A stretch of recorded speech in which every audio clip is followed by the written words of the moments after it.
you got to click OK. Otherwise, it's going to kick you out. All right. So here's what we're going to do. I got a couple things I want to show y'all real quick. A surprise for some of our attendees. We're going to underwrite as many properties as possible. And then we're going to give away a couple of things at the end. So here's what I need you guys to do to be eligible for today's giveaway. I've just posted something on LinkedIn. I'm going to put the link in the chat so you don't have to go find it. And so if you could go out there and like that. Dre's going to keep tally of everybody. And Dre, if you can help people as they come in, help them go and like that post so that they are eligible for our giveaway this afternoon or here in about an hour. Okay. All right, guys. So let me do some screen sharing. Where's the screen I want to share? That's always the problem. Presenter view. Got it. Okay, here we go.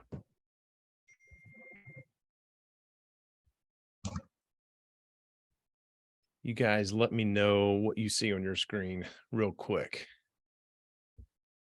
Will it cash flow QR code? Wednesdays at 1. Yep. You guys see that screen? Thank you, Dre. All right. So presenter window. Yeah, don't show this message again. Helena's coming in. Helena, Chad, Matt, good to see you guys. We're going to get started here. So if this is the first time we've met, in case we haven't met, a little bit about me. The most interesting thing about me is how I met my wife. We met as contestants on a reality TV show. This is a picture of she and I at W2 CapCon, which we hosted in Gatlinburg, Tennessee earlier this year. And those are our 3 lovely, rambunctious, energetic kids that push us to the limits quite a few oftentimes. But I'm a husband, I'm a father, founder of the W2 Capitalist. I grew up in Northeast Alabama, went to school at a very small school called Jacksonville State University, graduated with a 2.57 GPA just because I didn't like to study or had a problem studying, whatever, how you want to put that. I am a former W2 employee. I spent about 20 years in the IT sector, information technology. I'm a propeller head. I'm a nerd when it comes to technology. But this is a little bit of our most recent timeline from when we first started saying, hey, we wanted to start investing until we reached financial freedom. And now we live somewhat of a nomadic lifestyle with our family. And I say somewhat nomadic because the house I'm in right now, it's our primary home in Florida. We've been here for about 4 months out of the last year. We're leaving on Friday or Saturday. I really don't know yet, to go on a couple months worth of traveling.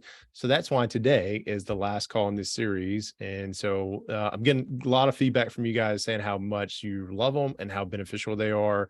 So I've got to figure out what to do with that information, and maybe we can do some of these maybe once a month kind of thing. So more to come. So just watch out for your inbox on that. Take a look at my current portfolio, and somehow this got reverted back. Not reverted back. I'm using the wrong slide. Some of this has been updated, but this is what our current portfolio looks like. Some of those, the top 2 have transitioned over to fully cycled positions.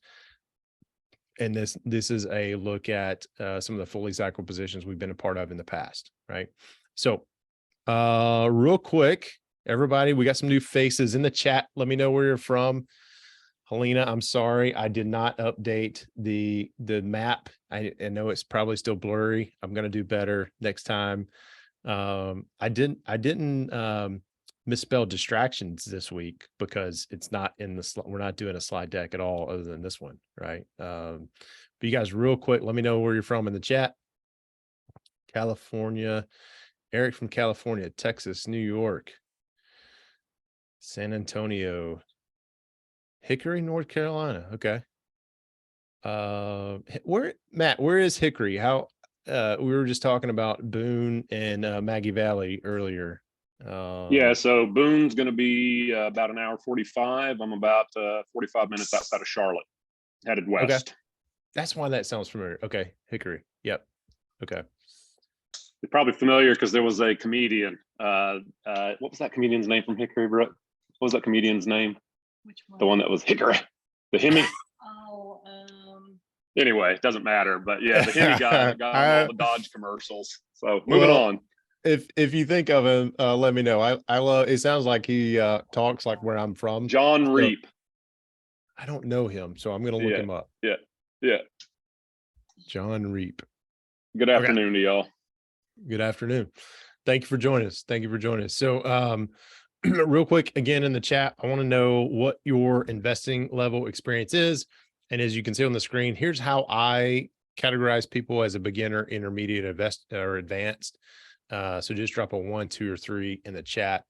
A lot of you I know, or you've been here more than once. So a lot of 1s and 2s, which is good because this is what this is for.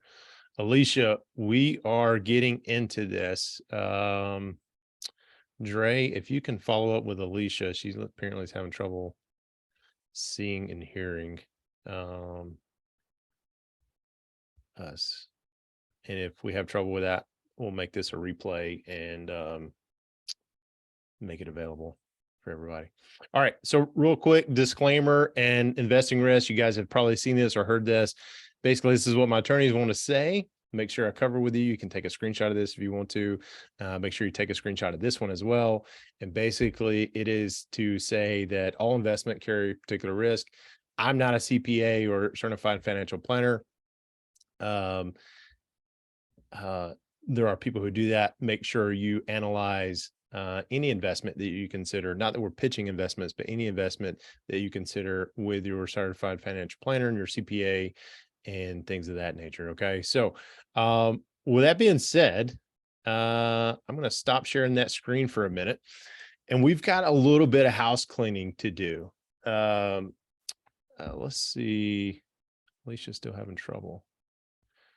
Dre, if you can get Alicia to just log out and log back in. There was something when she logged in, it popped up on the screen kind of weird. So it may just be her connection.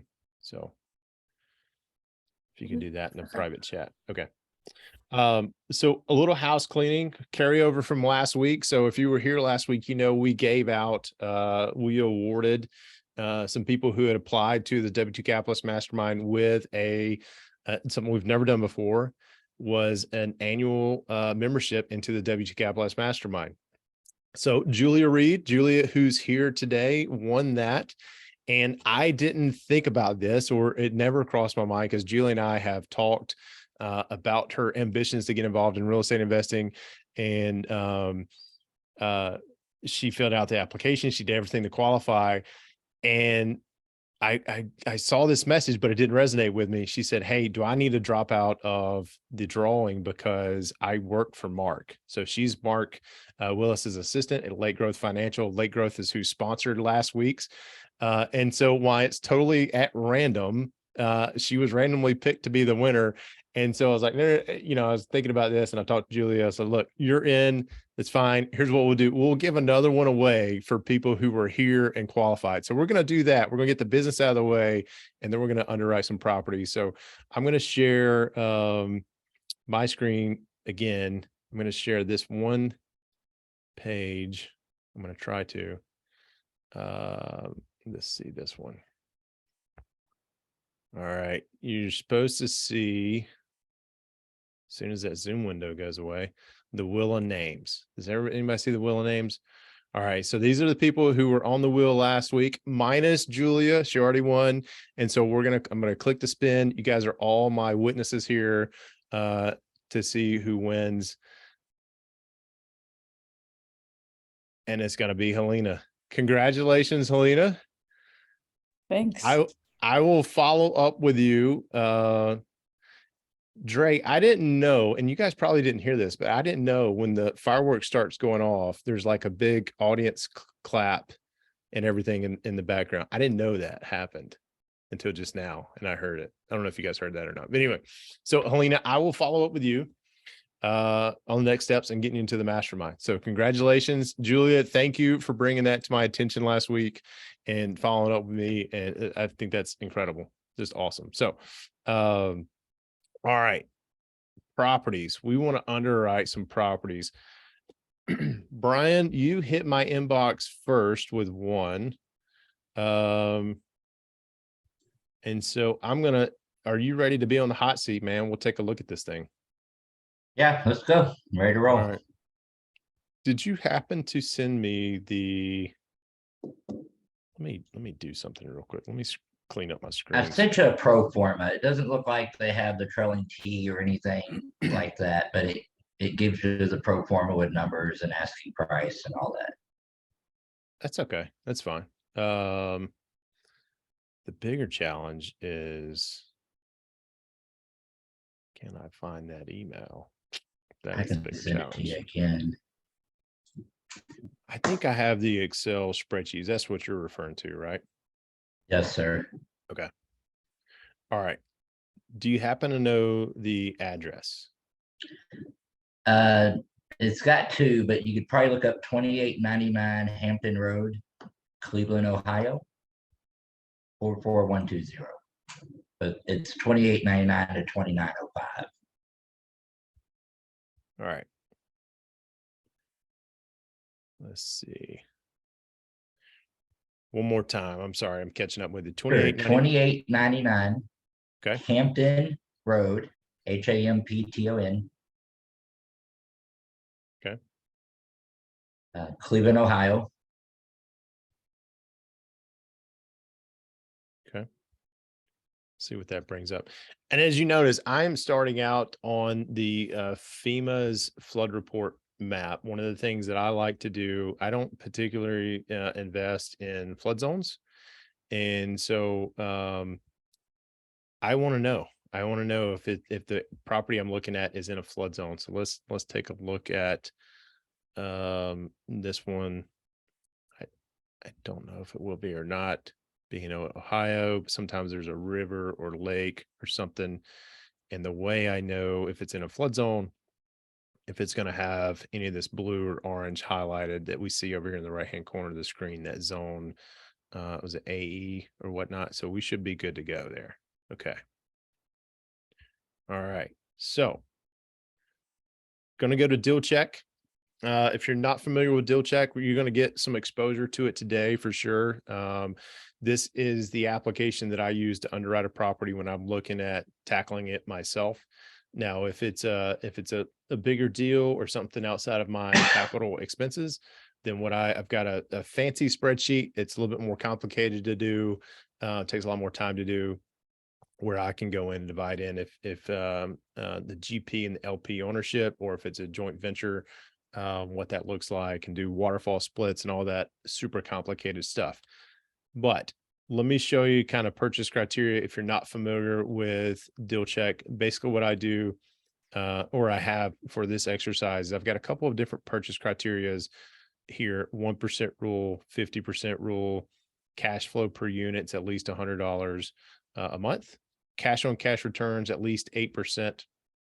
And then we have a debt coverage ratio of 1.25. Now the 1.25 is basically because anything below that, we're typically not going to get financing for, right? Banks are a little weary to lend on anything that's a little bit lower than 1.25. So with our purchase criteria in place, I'll show you where that comes into play in just a minute. We're going to go ahead and add Brian's property that he did here. We're going to see if we can import some data, because that is the easiest way to do this. 2889 Cleveland.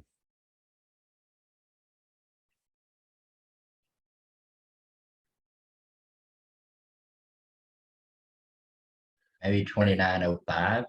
Let's try 2905. Get 2905. Is it Cleveland, not Columbus. It's Cleveland, Columbus? Ohio. It's Cleveland. Okay. See what we come up with that one. Still nothing there. All right. So we get to enter it manually. Okay. So we're just going to say 2899 Hampton Road. we're going to leave, we want to do this as efficient as possible. So we're going to leave the description blank, tags and labels blank. We've got the street address. You sure it's Cleveland? It's not Columbus. It's Cleveland, Ohio, not Columbus. It's Cleveland. Property Cleveland types. rocks. Multifamily, yeah. Property is a multifamily. Do you happen to know the year that it was built? Hang on, I've got it here on Zillow, so I'll see if it says it, but Okay.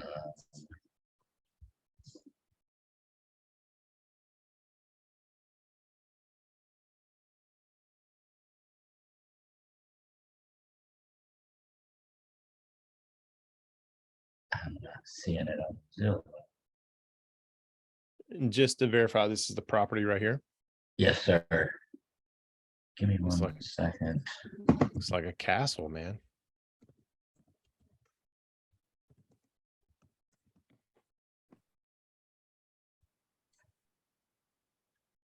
Dre, Alicia just popped back in. Can you make sure, can you chat with her and make sure she can hear and see and all that good stuff? Where that doesn't say the year. I'm going to the appraisal district, see if I can find something on it. It's not that important for this exercise. I can just go ahead and tell you it's going to be an older building. And so that will come into play as you're underwriting, right? So anything over 40 years probably still has cast iron pipes or terracotta clay. Well, you go even 60 years, you're probably going to have terracotta clay sewer lines. And so those are just some of the things that you want to be thinking about when you're dealing with an older property that may come up that are not, that are, could be a significant amount of CapEx, right? So just something to be thinking about while you're looking up that year built. I'm going to go through some of this stuff that you shared with me. Can everybody see? Can everybody see this spreadsheet? Yes. You guys see that spreadsheet? Okay. So this, oh, here you go, Brian, right here, built in Oh, there we go. 1930. Built in 1930. So, there's going to be some things that you want to make sure you investigate when you do, if you get to a point where you're walking through, right? Yeah, this And got so- like old boilers and stuff like that, correct? Yeah. Yeah. And so it's gonna be interesting. It's gonna be interesting too. One of the things that I noticed here, Brian, is the 2-bedroom, 1-bath, right? You've got a couple of different 2-bedroom, 1-baths. Unit 1 is at 575, and the rest of them, what I'm trying to get at is there's a little bit of sporadic rent, right? Yeah, you got 18 and 21 that are also in the 500s. Yeah. And so one of those things you just want to look into is, why is it 500, right? Is it because they've just lived there forever? They're not willing to move out. The landlord's not going up on rent. So the unit they're in is worth whatever it is, $575 a month. It could be that maybe this is a rent concession. I would reflect it differently, but maybe it's a rent concession for some handyman or maintenance work. We've had a property before where one of our tenants showed some interest in taking care of the lawn. And so basically what we did was he kept the grass cut, kept everything weeded, edged, everything. And so he stayed there for free. He lived there for free, but we showed it as income of $600 a month. And then we did a rent concession of $600 just to make sure it all showed up correct.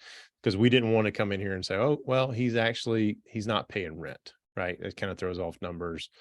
And we knew we were not going to be in the property that long, right? So let's do 2-1. Let's see how many 2-1s you got here. 1, 6,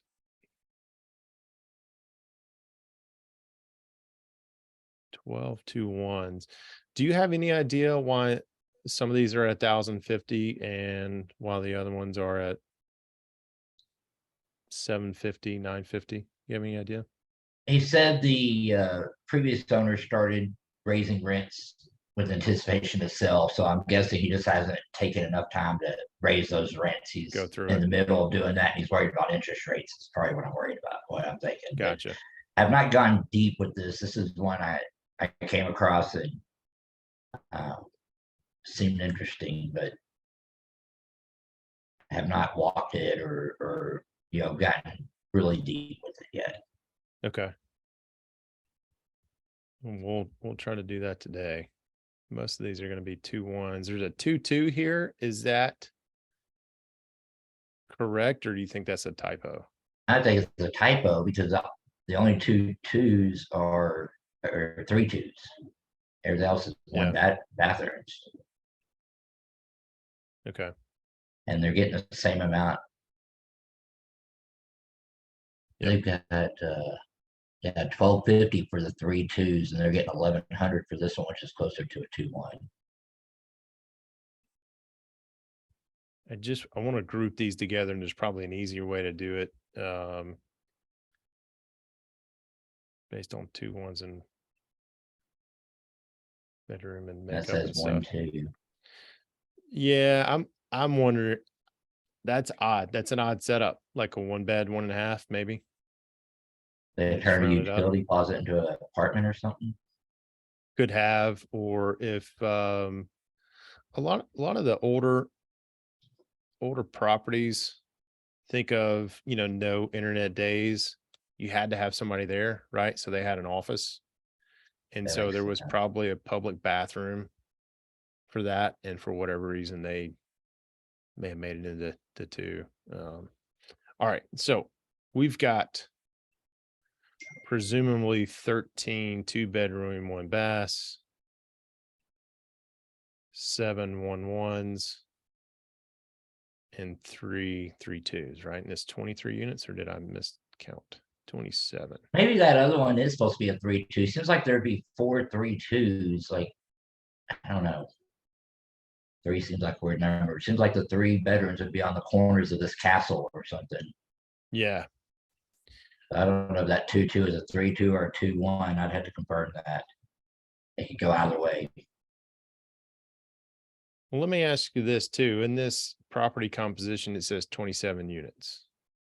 But over here, we only have 24. Does that mean they have 3 that are empty? Well, And they have a vacant on there, so No. Yeah. So we're missing a few. we're missing 6 of them.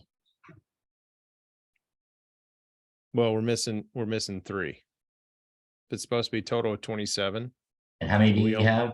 We only have 24 on this rent roll. Kind of a rent roll. Usually a rent roll has a name and associated with it. So what I do in this situation, right? You just have some brief information about it. I would just notate that, and then I'm going to underwrite it to 24 units, right? Okay. Knowing that you can go in and you can add later, or we could add it now and go and subtract. But I like, because where did the 3 units go? Why are they not on this list? There's a lot of different questions that kind of come up my thought process on there. So 13 7, that's 20. I'm still missing 1. What am I missing? Probably a 2 1. 3 3 3.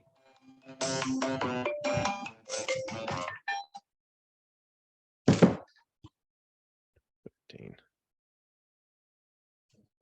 1 2 3 4 5 6 7.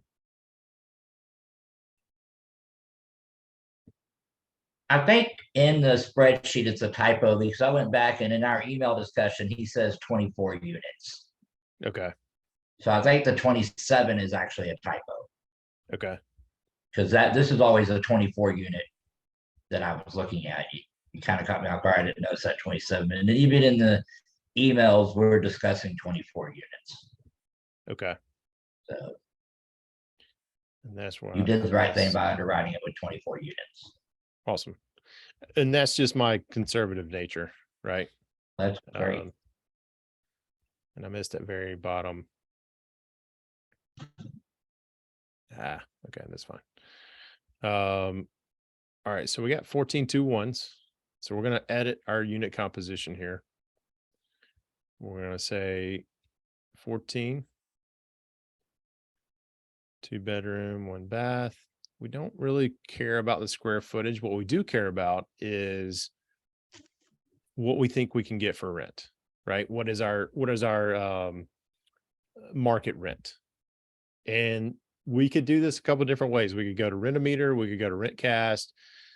We can look and see, and here's the other thing about a more detailed rent roll is it would not only show you the tenant's name, but it would show you when their lease expires, right? Versus just occupied or vacant, right? So you'd have a little bit more detail.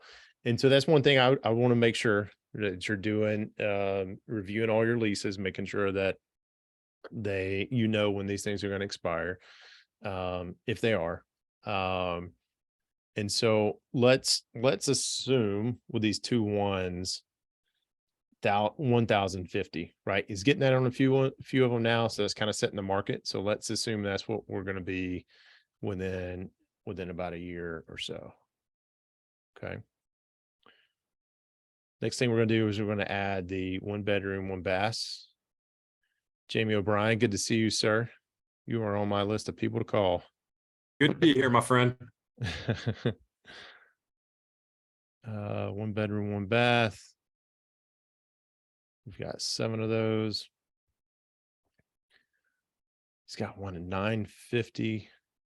Got 2 at 950. Okay. We're going to assume market rent's 950. What do you think, Brian? Does that sound good to you? That's what Zillow says. Exactly. So I don't know.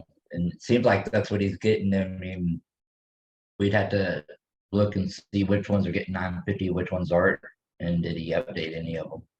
Yep, exactly. You're on top of that. So on the 3-2s, they're all at 1250. So we're going to assume that as well. Okay. All right, we're going to go back to this worksheet. We're not really going to make any notes here. We're just going to keep plugging along. We want to get to a number. We can make the report look pretty afterwards, right? Purchase price. What was that? 2.2. Sell price 2.2. Interesting. I've never seen a market value of, okay, 2.2. We're gonna go off of what they provided, just for fun, and say the ARV is after 2.5. Excuse me. We're gonna use financing. We're assuming we're gonna have to put 25% down. What kind of interest rates are you seeing right now on commercial loans, Brian? I think they're 7-8% right now. All right, we'll Even do 7. higher. Yeah, we'll do 7. We're going to amortize. I always struggle with that word, for 25 years. Typically what happens in this conversation with your banker, they're going to say they can only do 20, and you're really going to push to get 30, and you guys are landing on 25. And I bring that up because a lot of people don't know that that is negotiable, that your interest rate is also negotiable. And not huge, but you can get a half a point, quarter of a point here and there swing by negotiating it, right? And letting them know, hey, I'm shopping this out, give me your best rate, get everybody's best rate, and they go back again and see what they can get for you. Also too, with you're over $1 million, so you definitely may or may want to look into Fannie and Freddie financing. I don't necessarily know, I don't have any experience with those guys yet, but I know they have pretty favorable terms, right, when it comes to that thing. Comes to those bigger loans. Purchase costs, we're just going to assume it's a 3% of the purchase price. Rehab, there's going to be some rehab in these units, right? For example, this 2-bedroom, 1-bath, what is it going to take to get it from $575 a month to, what would we say, $950? What do you think? Well, 2-1, I don't know the square foot. of each of these, but you know, every bit of 7,500, 10 grand, I would think, per apartment rehab. Yeah. You know, 10 grand. Cleveland, I don't know Cleveland that well. I would say 10 grand as prices are moving up too. So per apartment. Okay. I think there's 7 of them.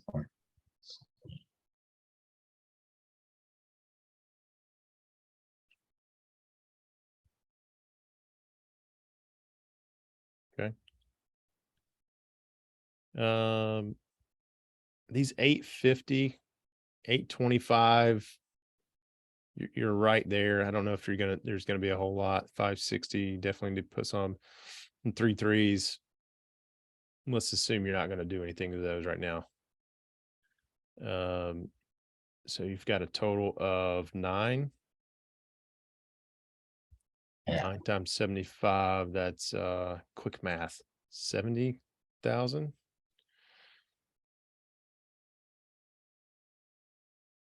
$67.5. And I always add in a cost overrun because there's going to be something come up that you just don't know about, right? All right, next section. Expenses, we're going to use a 10% vacancy rate. Any other income? Like, do you have any kind of plan on adding any kind of pet fees, or is there a local or general wash area where you have coin operated laundry machines or anything like that? I am not seeing any additional income. Gas is costing 18,000 a month, so I would probably try and see, or 18,000 annually. So I would try and, whoa, bird just flew out the window. Set the dogs off. You said a bird just flew in your window? Yeah, a pigeon just flew right to the window, scared the crap out of me. Enough, bud. Yeah. So I'm not seeing any additional income that they're stating here. Okay. I didn't see these pictures down at the bottom. I'm sorry, I didn't scroll far enough. So these are obviously the more recently renovated units. Well, and I don't see parking here, but you know, here in Texas, if you have outdoor parking, carports are great things to bring in income. You can build a few at a time, rent them up, fill them out, and see who's interested in adding more and add them as people want them, you know. Yeah. So I usually would add carports to it to bring in some income, and maybe these have laundry. I'm trying to see if laundry was in the units. I'm not seeing it.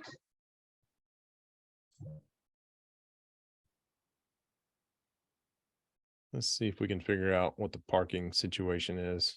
Oh, they've got water, sewer, heat is all included with these as well. So maybe you could see about breaking up the utilities somehow to create income or charge back or something if they're not doing that. Yeah. When we've done that in the past, it's not a increase in income. It's just usually a reduction in expenses. Right. Right. But,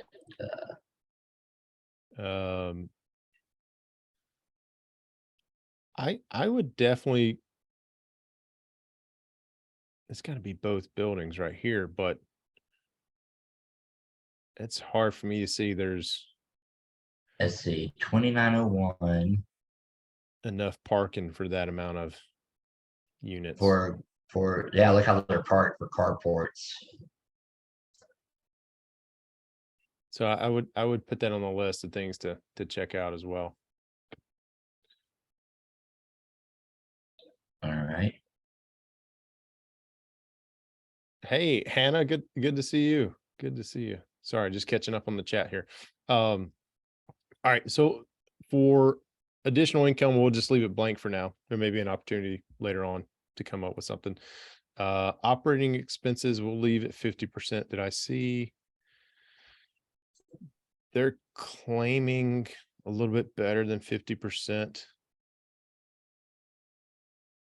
253 is their current gross income. And they did you right. They said expected, right? Which tells us that they're not showing us exact numbers, right? We want to see what those look like. anytime a number ends in 0, you should always Yeah. question it. You I should mean, definitely yeah. always question it.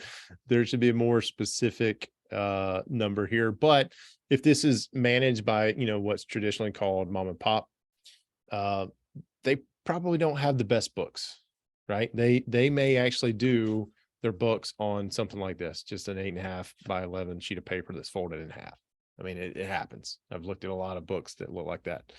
Well, especially why is a cashier being handed to them? Yes, if they're taking cash payments, yes. Yeah. That's great to keep, hurts when you sell. Yeah. All right. So I'm gonna assume water, snow, garbage removal. Now I don't live in Ohio, right? We're in Florida. We don't have to deal with snow removal, but I'm assuming there's going to be some snow removal that you're going to have to add in here. There's probably some lawn care. Somebody's going to have to cut the grass. Brian, unless you're gonna make a trip up there to keep that front lawn looking nice. There's a better chance of me visiting you in Florida than going to Cleveland. That's for sure. I gotcha. So there are some expenses that they did not include, and that's why it's always best to just trust but verify, right? Trust but verify those numbers. And so let's go to They didn't show any like HOA type expenses or anything like that either, did they? I didn't see any. I didn't know Where'd the either. spreadsheet go? Typically, I don't- is this in a neighborhood where HOA expenses are expected? Our HOA additions, making money through an HOA. I don't know. Seems like every apartment complex here is charging some type of monthly HOA fee. Oh, okay. In Dallas, every single one of them charge some type of monthly fee, and that takes care of the pool, the yard.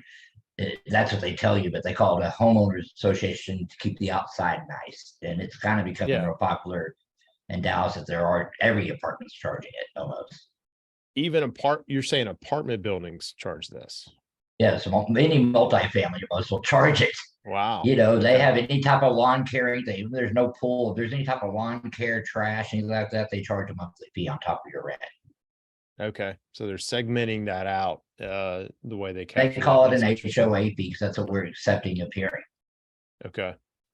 Maybe your fourplexes aren't doing it, but anything that's 15, 20, they're pretty much doing it. Well, this is the first time I've ever heard that on a multifamily. So now we have a house in an HOA governed neighborhood, and it, but it's a single family, right? And so are the rest of the properties. But it makes sense if it's common area, what all is included in that. I think really it just covers all the roofs you lose here through hailstorms. Well, yeah, if the HOA is responsible for any of the exteriors of the building, it would definitely cause it. Two things I want to point out. I don't know very good property managers that are going to charge a 5% fee to manage a property. I also think vacancy rate at 5% is a little low for my underwriting. I'll do a little more conservative. And one of the things we can do is go back and say, okay, well, how long has unit number 10 been vacant, right? And we'll get a little bit better idea of what that's going to look like. Long-term projections, we got 3% appreciation, 2% on income increase, 2% on expense increase. And if you ever decide to sell it, we're gonna assume there's a 6% sales price, or 6% of the sales price is going to come away from you as being the owner. Do you happen to know what the land value is? If we want to really dive into Give me 1 this second. long term and kind of see what it looks like.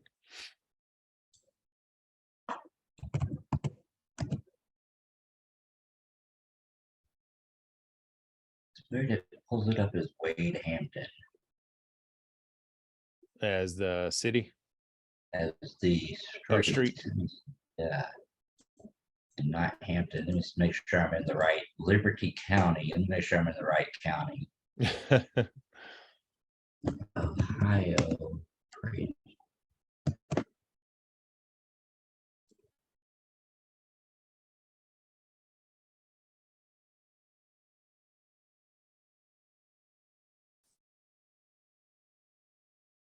All right, while Brian's looking that up, I want to show you guys a couple of different things. I kind of skipped ahead, kind of giving you guys the view. Cash needed to close on this would be 690. That also includes our renovation, right? Cash flow, it does not cash flow. Matter of fact, you buy this, you put your money into it, and then every month you pay $1,600 a month to be able to hold onto that property. It's not a good deal, right? At 5.5% cap rate, and it's a negative 2.8% cash on cash. So Wow. couple of things we can look at though, just to kind of make sure our numbers right. Here's what I would do. I would dive into the expenses pretty hard, right? If you wanted to go a little bit further than this, because typically a well-run multifamily, it should be less than 50%, right? So let's look at, just scroll through here, see if there's anything that I'm missing. Sometimes I'll do a typo on a couple of things. We're not getting our debt coverage ratio, so that means the bank's not going to finance us.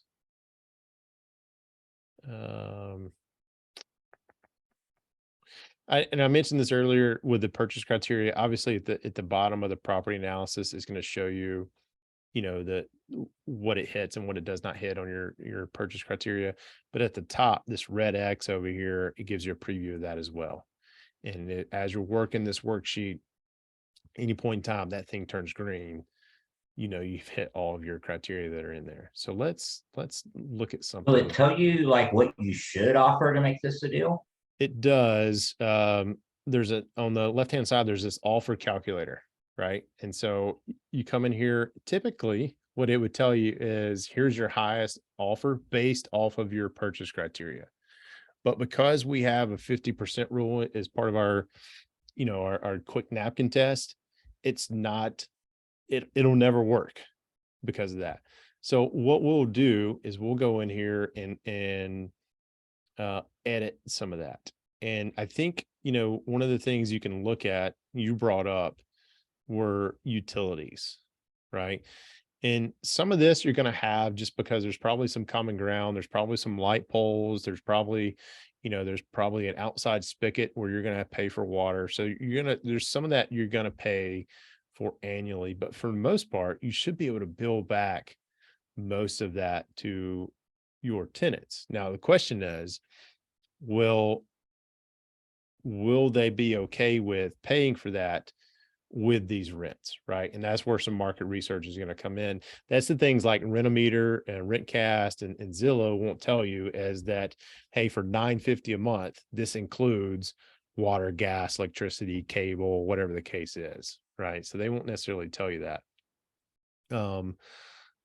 Let's assume, so the sum of that is 36,000.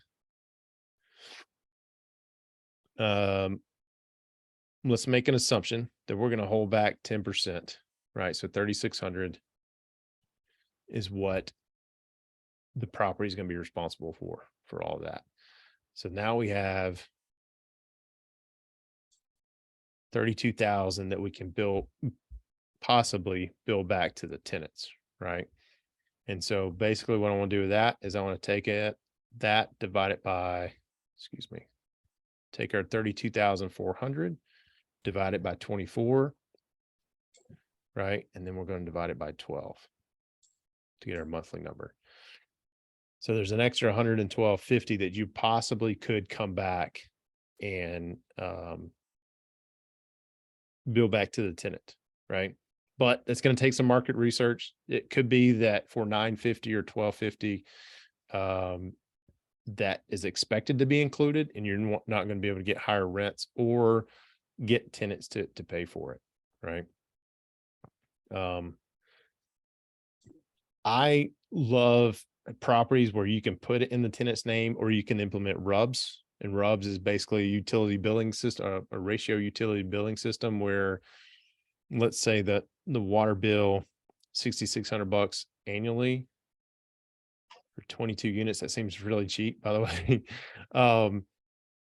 You know, a person in a 1-1 should not have the same bill as 3 people in a 3-2, you know, so there's a way to divide that up equally and fairly. And so, but to give an idea of kind of how just randomizing these numbers, this right here is probably the most important at 32,400. And so let's assume that we're going to be responsible for 3,600. We're I making a found lot of how this. the land, by the way, too, it's 258, just to let you know. Okay. And they only tax the building at 641. What was the last part? They only tax the building at 641,000. That's what they appraise at. Okay. So you're going to pay more in taxes. Yeah, you're going to pay more in taxes. Let's do this. PM fee, 5% of your income. What did we say our income was at?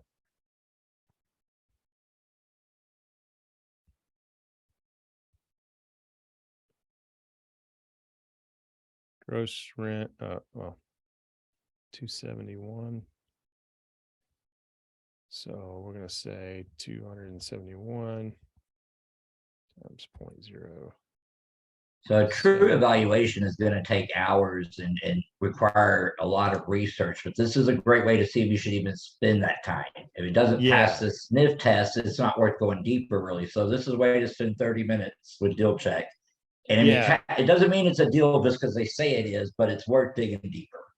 Correct. Correct. Yeah. If we put in all the variables they gave us and you were close to their asking price, then, I would say, hey, let's, I would encourage you to dive into it deeper. Like if you came in, it was like 1.7 was where our offer calculator said, this is your highest and best.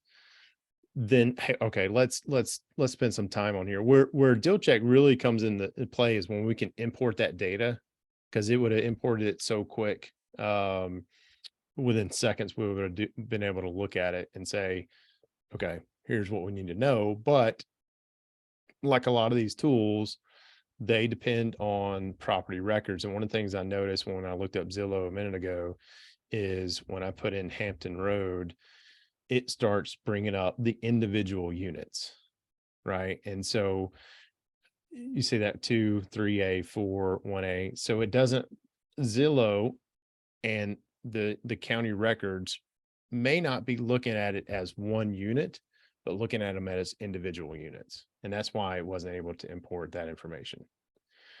But let's get to a number here.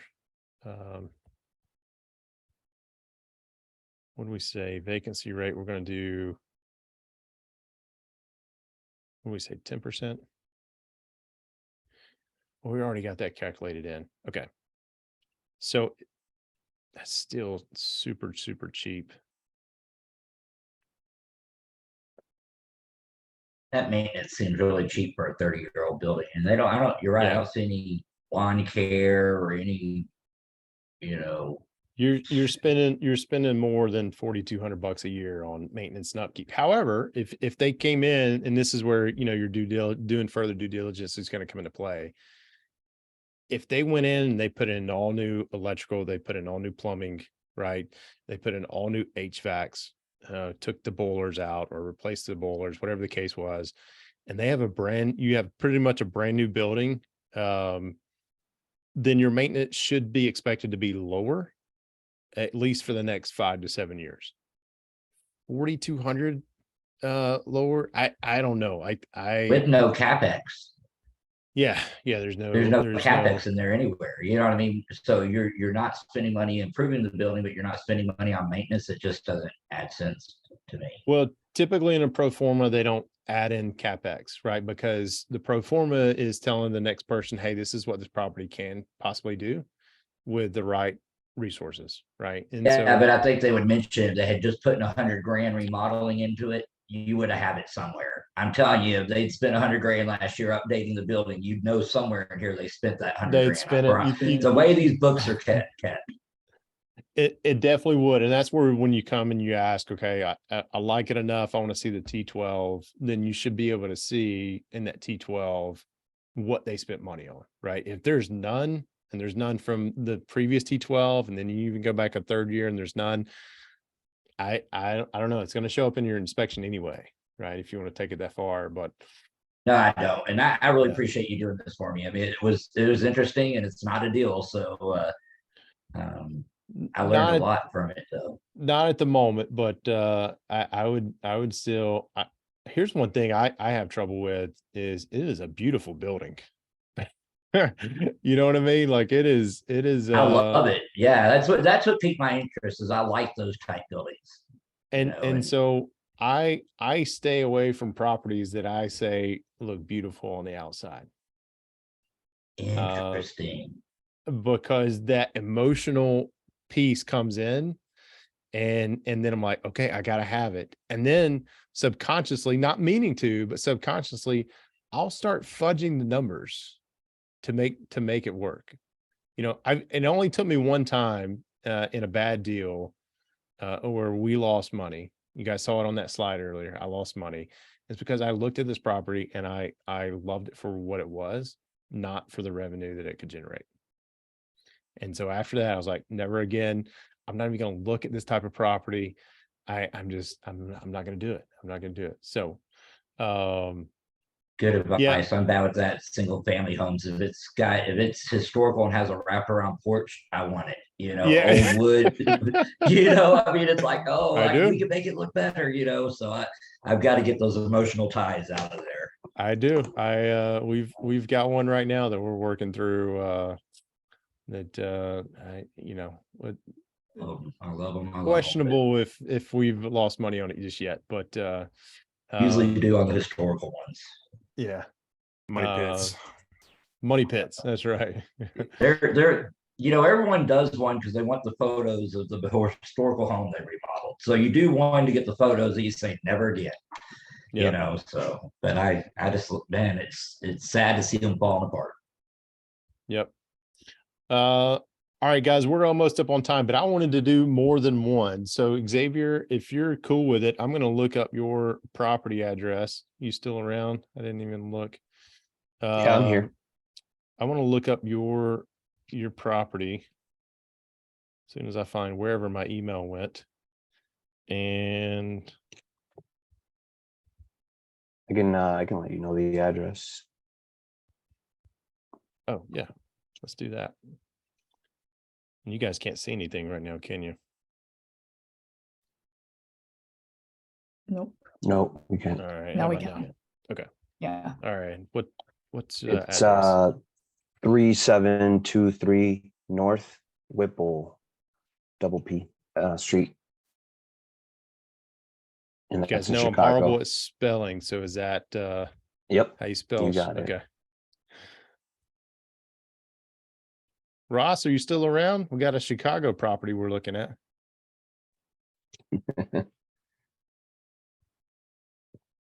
Not near the river. Okay, should be good. Our flood zone is I'm over still here. here. There you go. Sorry, I couldn't find you on the. I need more monitors, I think is what I need. All right, let's see here.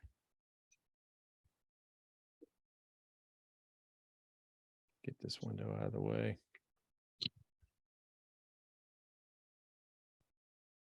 See if we can import this one. North Whipple Street. Nice. All right. It says it's commercial, or no, it's multifamily built in 1886. Does that sound about right? Yep, that's the one. All right. It's a 2-family.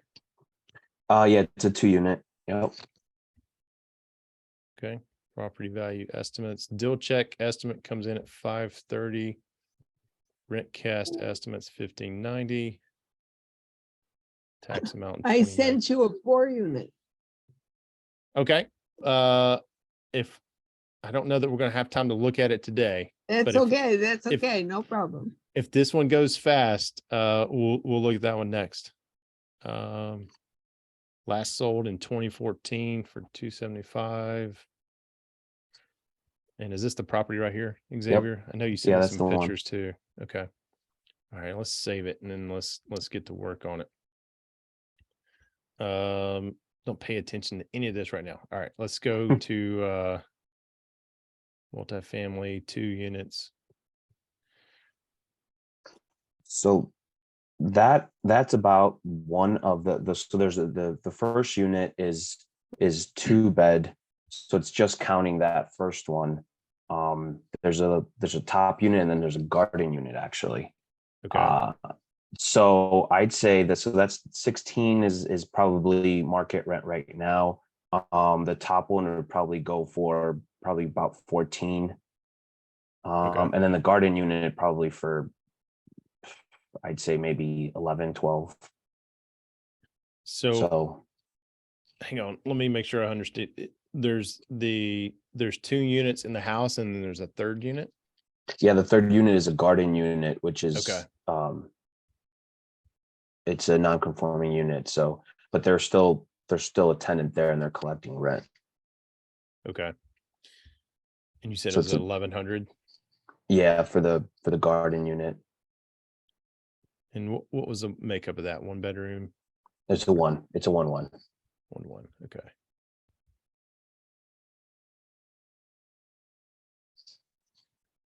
Okay. So it's actually a 3-plex. Yeah. Okay. You said a statement though that it's not a legal unit.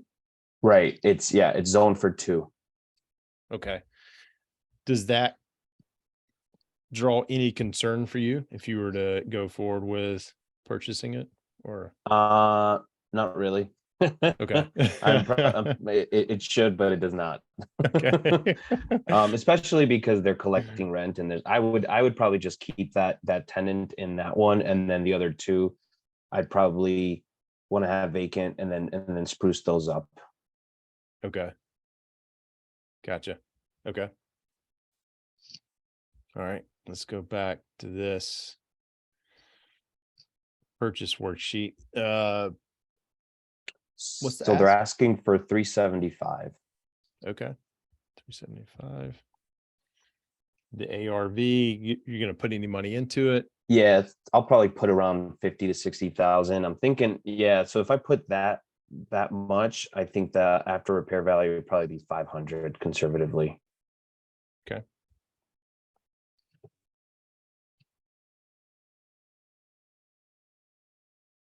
I'm jumping ahead. All right. So have you been down the road of talking to banks? Do you have some terms? or So general- I'm probably looking at hard money on this one, which is 15% down.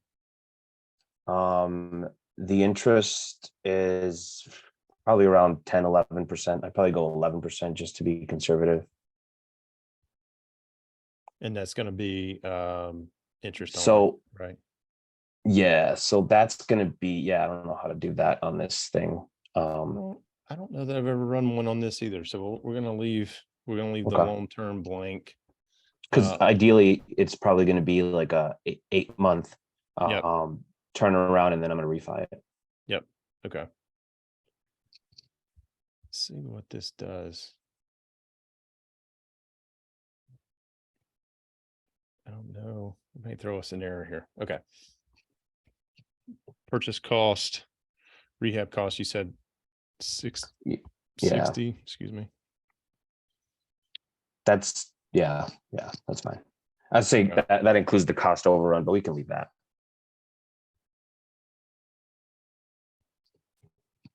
Oh, you said leave it. Okay. Yeah, we'll see the numbers. Any other income?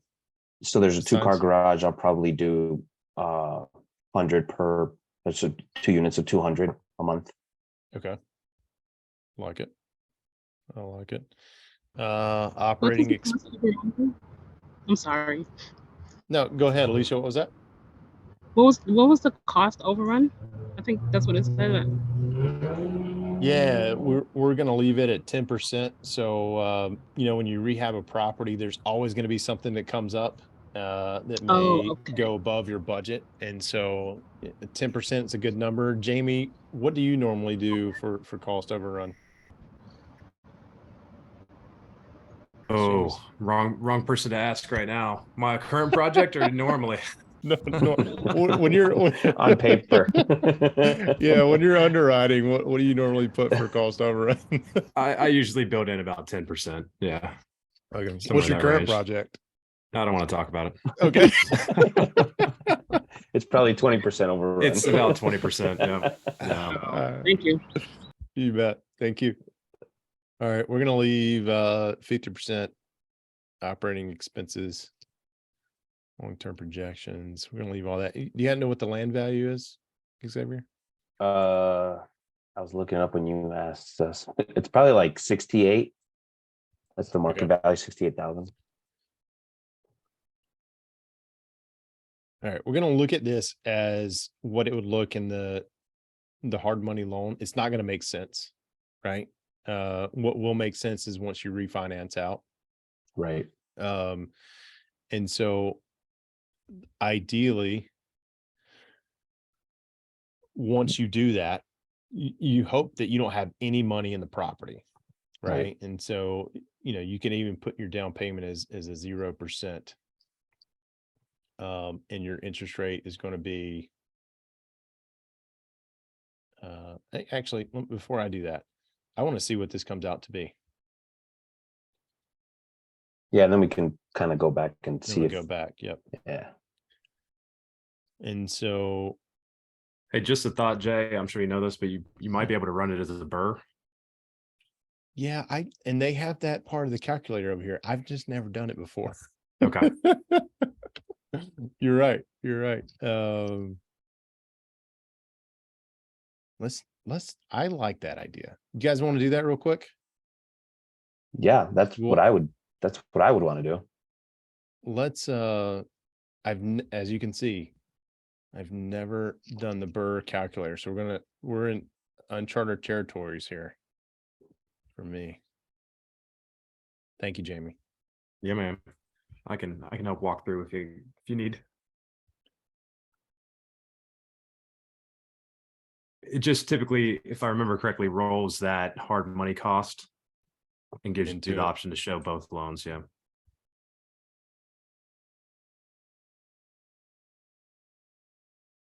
Might be what it does. We'll go through this. We'll add the garden.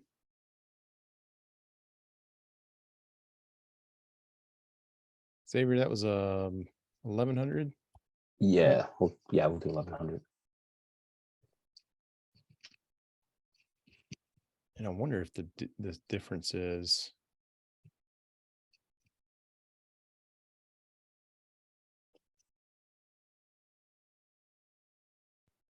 this.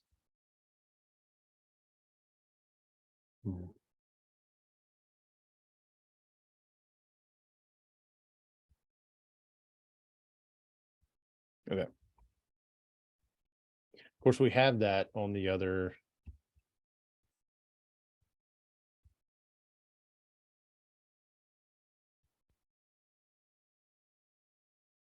Where did Whipple go? Oh, right there. Yes. No.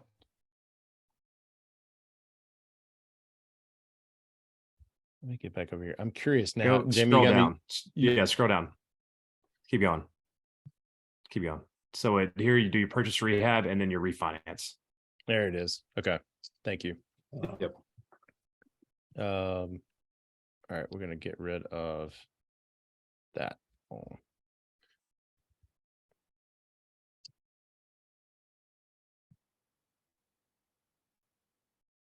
$500.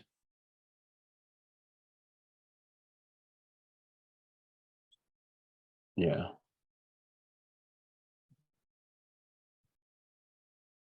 Interest only, we had 11. Purchase cost 3. Rehab was 60. And you 60, yeah. said overrun leave We it or can- take it out? We can, yeah, take it out.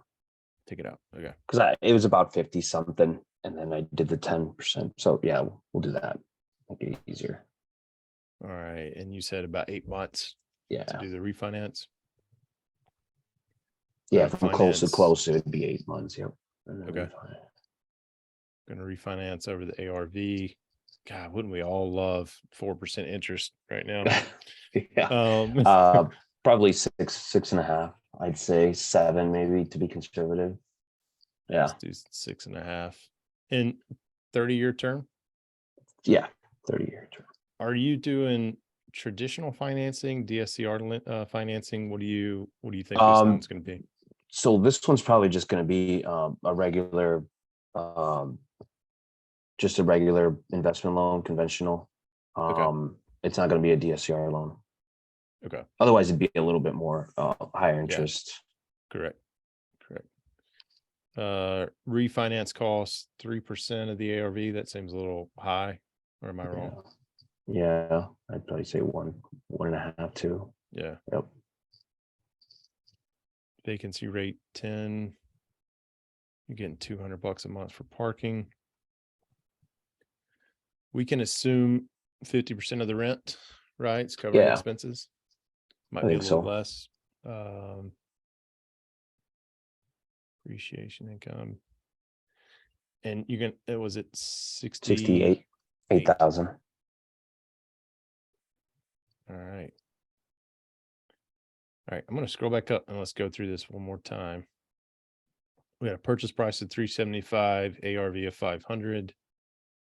Our initial hard money loan is for the purchase. Is it also for purchase and rehab or just the purchase? It is purchase and rehab. What they do is they do 15% of the purchase, And then 100% of the, and then 100% of the rehab. loan and draws. Yep. okay.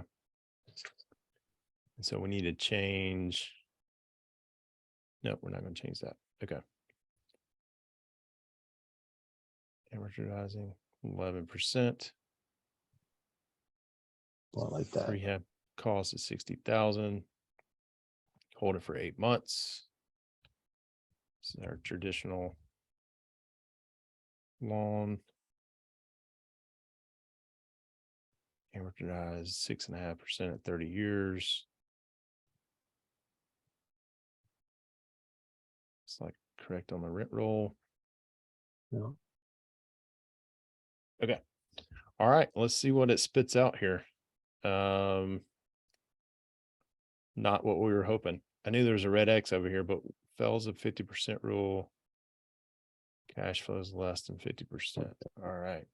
But we're really, really close on this. I think if we go to the offer calculator, it still says deal not possible for the 50% rule. All right, Yeah. let's- We're being conservative with the ARV, and then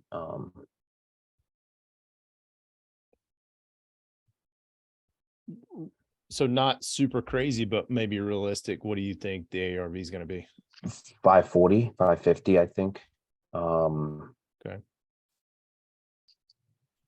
And one thing I did not do is I did not change the, let me go back to purchase criteria here.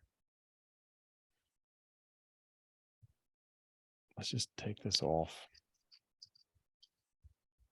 Let's take all of them off. We don't have purchase criteria. I'm just joking.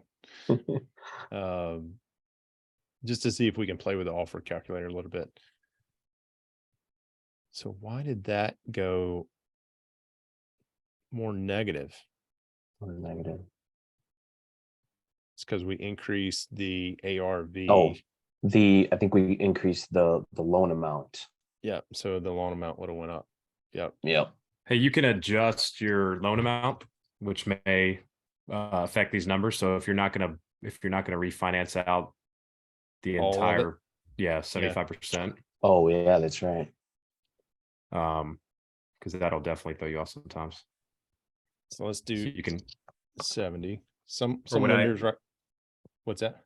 I was gonna say, what I like to do is just look at what I purchased rehab and then whatever my cost to refinance will be plus interest that I've paid to hard money and just calculate that number. And you can do an actual hard number of what you want to refinance out. If you're just looking for like a zero, like just a clean cash out. Yeah.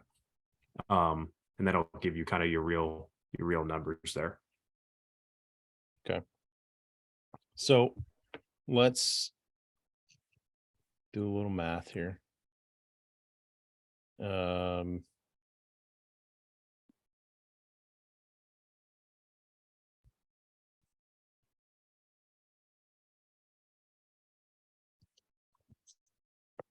Y'all can't see this, but I'm gonna bring out the calculator.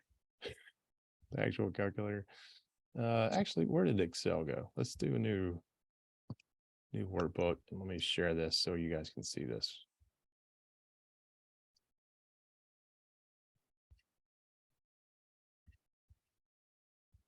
All right. So on your purchase price was $375.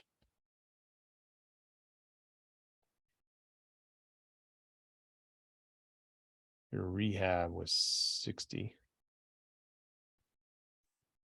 Right.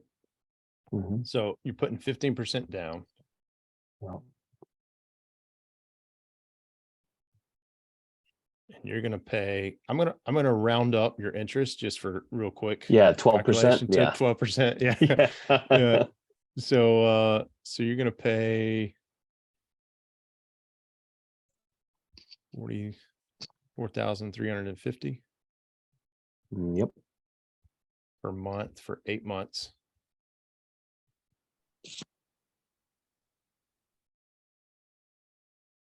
Yep, I did something wrong. Okay. So you're in for 91,050. Right? Yep.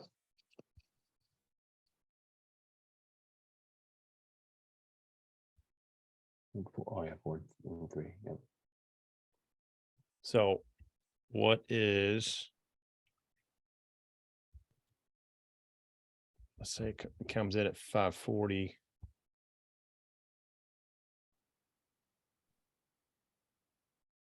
Yeah, you don't have to even do that. Okay. So back to Jamie's point, you want to take out your initial 91, right? So that's going to be close to,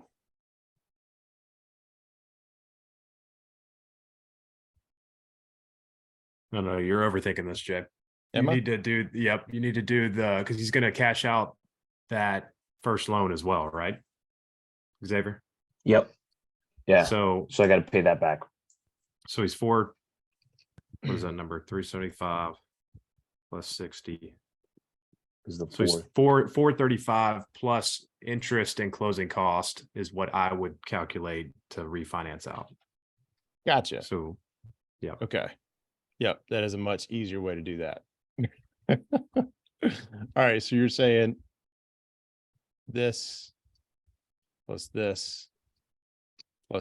3480 he's paid in interest for the last 8 months.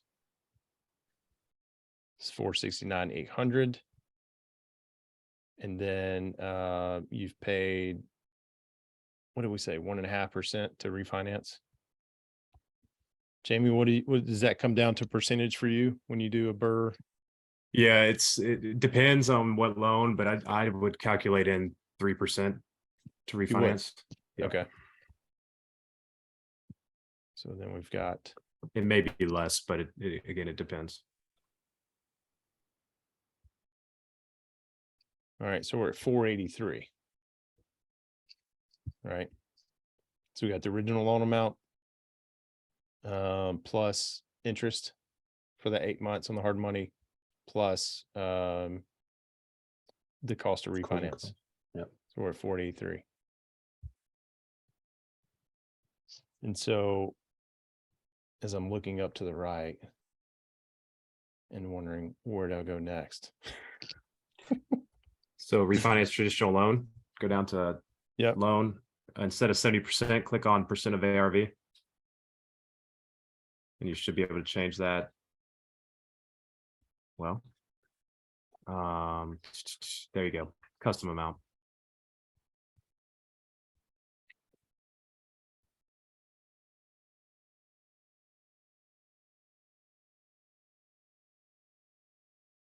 Okay. And go down, Jay, to refinance cost Oh, yeah. and just turn that to Zero- zero because you've already zero added it that out. in. Yep. Thank you, sir.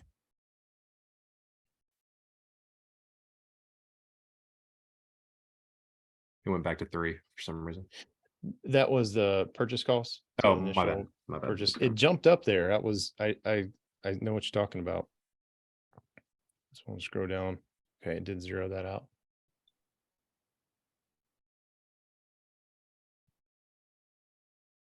All right, let's look at it again. Still not good.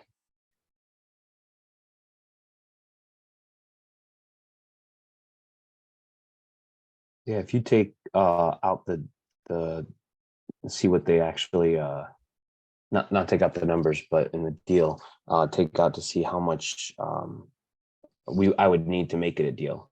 Because I was thinking of offering 350 opposed to 375 based on some of my numbers. So I Yeah. don't know if the purchase price, I don't think it's going to get you that close. yeah, We'll see. yeah. Well, again, that's if you're refinancing everything out. So I mean, Yeah, I could leave money If- in the if you were property. comfortable leaving, leaving money in it, it's where you start to play with it a little bit. Yeah. Yeah, because I'd usually just refi it. That's good to know. I can do the custom, but I would definitely do 75. So then whatever 75 gets me, it's probably a loan at like 425, and all my costs are going to be like 480 or something. So I'd probably choose to leave that. I don't know what that is, 55,000 in the deal. And then that way the cash flows will be there because then I get a lower loan. So if you lower that loan to just say 400, that custom, see what the cash flow looks like. Yeah, it's a little, but Still negative. yeah, 350,000 purchase. Let's make sure we got this right.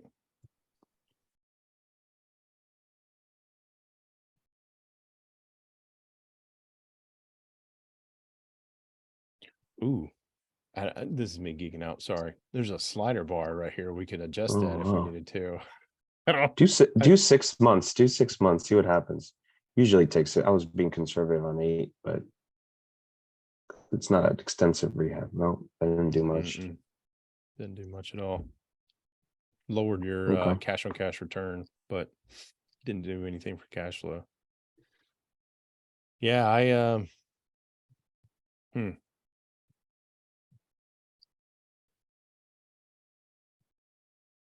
sometimes a deal is just not a deal. Yeah. Although if I do rehab it at 60,000, rents are going to go up because right now market rent is about 1,600 for each, and then about 1,200. I could probably get a couple hundred for each of them, a little more. Okay. So instead of, I don't know what it was 16. I'd probably get 18 there, and then I'd say probably 1,250. Okay. For the garden unit. I think you're I don't still know if gonna that- struggle with cash flow, but let's see. Yeah. Yeah. No. Okay. Yeah, and that's even I lowered the purchase price to 300,000. Yeah. Let's look at it as so I'll swap screens, right? So over back to the just as a rental. Let's just assume that we're doing a lot of assumptions, right? The ARV is still it's still going to be, let's just say it's 375. Because we're going to run a scenario where you don't do anything to the property. Right. You just take it over, right? And so you're going to put 25% down. Your interest rate is going to be, what do we have on the other one? 6.5. 6.5, yeah. Amortizing over 30 years, no PMI. There's going to be some stuff that comes up, right? When you buy it. And 5,000 may be a little much, but got the rent roll. Yep. Was it going to cost you anything to start charging for parking? Like, were you going to add anything new? Nope. Okay. It's a 2-car garage, so I just would let them park there. Okay. So now let's take a look at it. I mean, it does better if you don't do anything. You know, that's a lot of work for not a whole lot of cash flow. Yeah. Not a great cash on cash return. But that's at 375, right? So let's go to the offer. I wish they would just overrule that. let's take out the 50%. rule. There it is. Your highest offer is 285. Nice. Based Yeah, on the criteria that I have in there, right? Right, The rest right. of them. I mean, it's not completely far-fetched. I mean, but they probably start at 285 and they probably want to negotiate at like 325. But again, you can see that it's slim. I think it's just the price point and the rents collected is not making it a deal. well, in interest rate too. Interest rate is one of the yeah. I mean, the double the amount of that was before.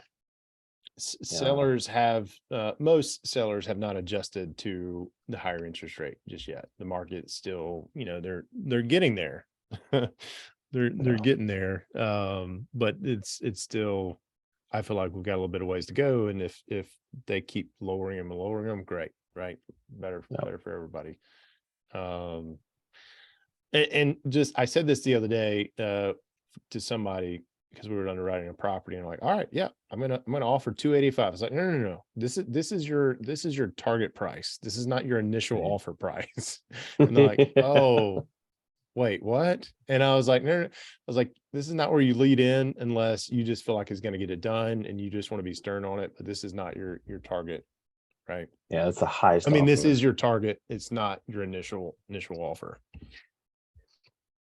Yeah. Right. Jamie, thank you for your assistance there working through a burr. I don't use that part of the calculator. So thank you. Xavier, thank you for bringing this the opportunity, man. That was it was exciting to see. Yeah, thank you for running the numbers with me. I appreciate that. It helps a lot. Yeah. And burrs are just getting a little harder in this high interest environment unless you're doing a real big renovation. That's at least what I'm seeing in my area. So gotcha. Thinking about leaving money in, and then looking at cash flow and return on investment is getting more my speed right now. Gotcha. All right. Well, we went over time. You guys all stayed. I think that's incredible. I was hoping to get to one more. Ross, you sent me one more, but I'm going to call it. We're going to give, this is the last week. If you guys are late joining, my family and I, we're going to start our nomadic adventure for, thank you. Our next chapter in our nomadic life, we're leaving on, I want to say it's Saturday, so a few days from now. So this is the last one for a while. We're going to figure out, you guys have given me some really good input about how beneficial these are. So we're going to try to continue to do these maybe on a monthly basis. So you guys kind of look for your, look for an email from me. I'm getting a little tongue tied, but I want to give away as kind of wrapping up. I've got 2 more lifetime access to Deal Check that I want to give away. So Dre, do you have the Wheel of Names ready to go? Like Yep. awesome. So go ahead and share your screen, and we're going to give 2 of these away. And basically what I'll do is I'll take a picture of this. I'm not going to do what I did on the first call, and I flashed these up and it showed like the code. And I don't want to do that. So go ahead and spin it. We'll do it twice. I've got 2 of them to give away. They're a really great partner of ours here at the W2 Capitalist. So Dre, you are up. Let's spin it. Let's see who these go to. And we're gonna work on getting music. Helena, that's awesome. First, the Mastermind lucky membership. I know. Go buy a lottery ticket if you need to. That's that's awesome. Thanks, All right, guys. I'll send this one to you. I don't think I'm on here. I'm not. Ross, Where am I? you're not on there. Did you go and like the LinkedIn post? You're not on Did I LinkedIn, what? are you? Are you on LinkedIn? Yes. So But there I was don't think all right, I didn't, I did it last week. I didn't do it this week. Dre, let's add Ross to this one. Let's see what happens. Thank you, Ross. Go ahead and add Ross to here, and then we'll spin for the last one. Okay. And I just misspelled Helena's name, and I'm so sorry, Helena. I probably could have.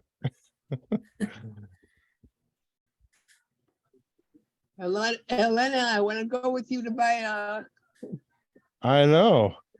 yeah. Xavier, can we add Xavier too? He said in the chat. Yes, add Yeah, Xavier just too. like the post right now. Sorry, I was a little late. Thank you. All right. Last one. Speak now, forever hold. It's already spinning. Is it gonna be Ross? It's Ross. Hooray, thank you. I love it. I love it. All right, Ross, Thank I you. will send this to you. Helena, I will send this to you as well, and also send you some information on getting you into the mastermind. So love it. I thank you guys for attending. If you've been here every week for the last 6 weeks, I really appreciate it. Xavier, Brian, Jamie, thank you all for your assistance today. And it's always better when deals are brought and we don't have to go and look for some. And guys, I appreciate the feedback. Thank you, Chad. We'll do, but we'll look to do these again sometime soon. I don't know yet.